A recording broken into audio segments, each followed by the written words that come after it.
Brothers and sisters away, Nusiemi, Pastor Melo speaking.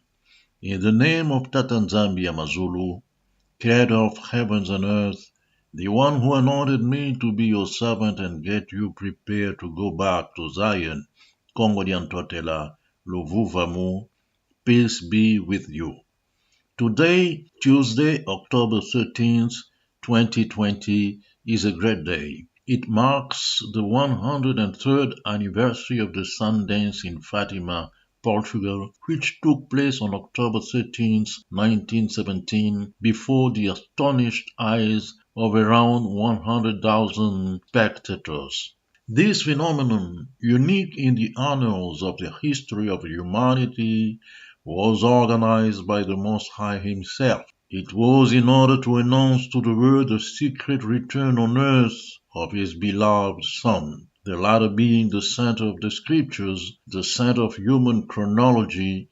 Hence, He could not manifest Himself but to the navel of the earth in Kongo nTotela. This happened on Sunday, February 24th, 1918, 9 months after the first apparition at Fatima occurred, as you know, on Sunday, May 13th, 1917. O men of little faith, at the beginning of these exchanges with you, I naively believed that the link between the mystery of Fatima in Portugal and the birth of a male child in an African Portuguese territory in a perfect chronology would be enough to erase your disbelief. The Sun Dance we celebrate today is a strong message that the child of Revelation chapter 12 verse 5 is indeed the light of the world symbolized by the sun. Moreover, in English the two words are almost twins, sun and sun. May 13th, 1917 gives 999. February 24th, 1918 gives 999. Here is the sublime, divine bond established between Fatima in Portugal, Europe, and the male child born in Portugal, Western Africa. O men of little faith, until when will you continue to be incredulous? May the Most High have mercy on you. Ingeta. So, I repeat that today is Tuesday, October 13th, 2020, and we are doing our 26th video. The theme is Fatima, Emperor Haile Selassie, Kongo nTotela, and the Diaspora. This theme was inspired to me by a nephew from Nigeria. His name is Olumide. His message to me is so interesting that I feel imperatively I have to share it with you. Sail away, sail away, sail away. Listen, listen, listen. Hello, sir. I'm Olumide Sanu Olubanjo from Nigeria. I have been following you for quite some time now, ever since I saw a post on Facebook relating you to the third secret of Fatima. First of all, I want to thank you for your taking out your time to inspire and awaken this generation from spiritual slumber. What I want to talk about is Congo being the center of the world, and also the seat of Christ, as you say. You are very right, and a lot of people will find this very hard to believe, but I thank you for not putting me in the same room with unbelievers by helping me increase my urge for truth and knowledge.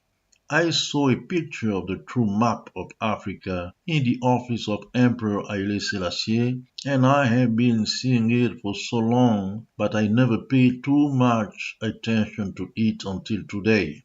Then I saw something that really moved me, and now I can't sleep. I'm just thinking about it. The way Congo was depicted in the map is very spectacular, and it confirms everything you have been saying, sir. Congo on it is depicted as the light of the continent with a lion holding a rod in the center. Sir, there's no other place in the world where such gigantic original map of Africa can be found, and I believe Emperor Haile Selassie did a good job getting it well drawn. Sir, I must say that it is amazing the way the Western world has done everything to hide the true map of Africa. They knew that any human being in this world that sees that map would be disturbed and yet curious because of Congo. Please, I would like to send you the picture so you can see for yourself. Thank you, sir.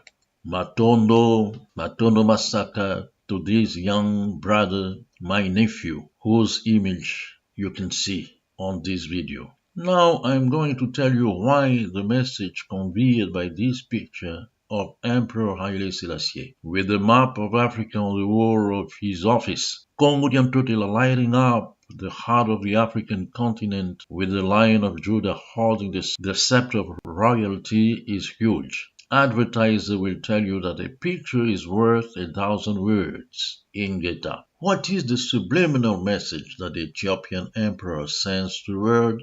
To fully understand this, we must first make a foray into the Rastafari or Rasta world.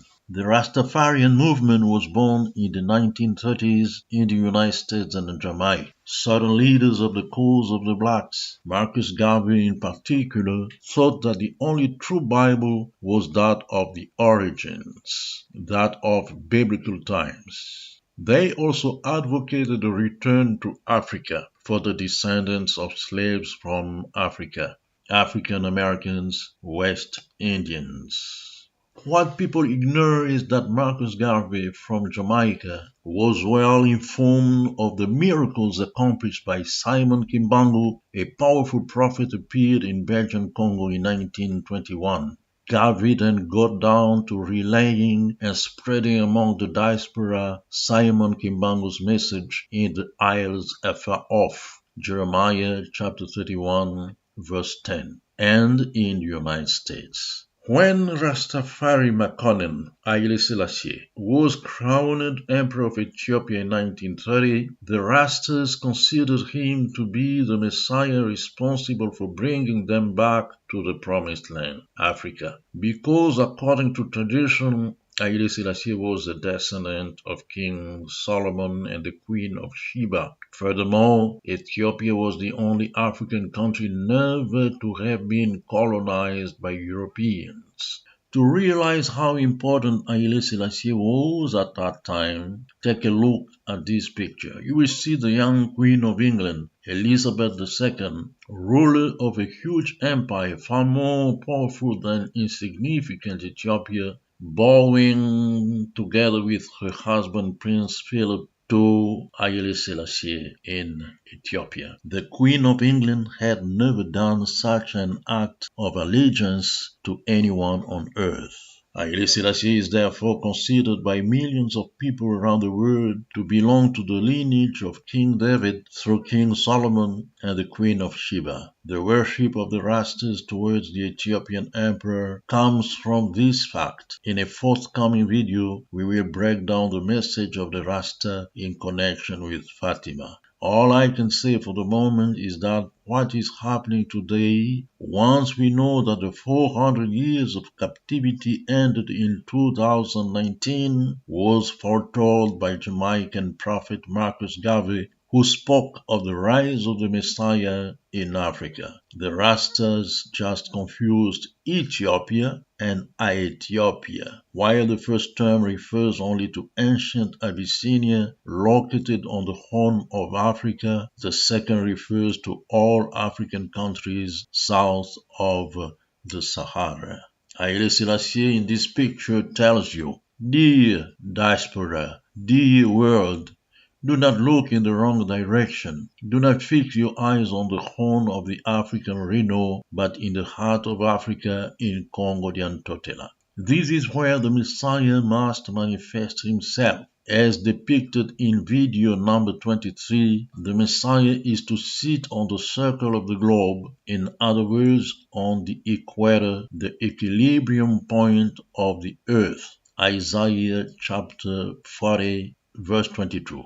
On the circle of the globe is therefore the kingdom of the King of Kings, the Lion of Judah. This lion that can be seen on the map in the center of Congo is none other than one of the emblems of the Ethiopian flag reproduced here and that Rastas know very well. So to speak, by this image, Haile Selassie is disclosing to you in the simplest, most direct way the true third secret of Fatima, namely that the true Lion of Judah, the King of Kings, the Most High's Son, is in Kongo nTotela. You even have the privilege of knowing his name, Simon Toko Ingeta, Msambulolo, Pastor Melo.